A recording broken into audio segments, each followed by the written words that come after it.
Ano kaya to? Oh, nahuli sa Laguna Lake, oh. Ay, lupit, no? Ano kaya ang isda to? Net, ang lupit, no? Parang ano, net, parang pirana. Parang ano yung ulo. May lahi na siya, no? Anong breed kaya to? Anong breed kaya to? Para yan yung parang tinawag sa labo-labo, yung malalaki na isda. Oo. Lupit, oh. Guys, comment kayo kung ano to. Isda to. Lupit na, hindi ko nakita. Ano kaya to? Anong isda to?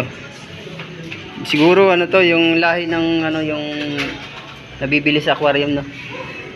Ibang tilapia eh. Ano no? Pirana. Hindi siya pirana eh, oh. Ang haba ng ano niya, oh. Taba nga eh. Tapos yung ulo niya, tingnan mo yung ulo niya, oh. Iba yung ulo niya. Oo nga. May bukol sa Parang ulo. hindi nga ata tilapia yun eh. Ano na to? Mix na to. Siguro breed na. Ano yun? Ang galing breed na. Yan mo kung mabebenta to.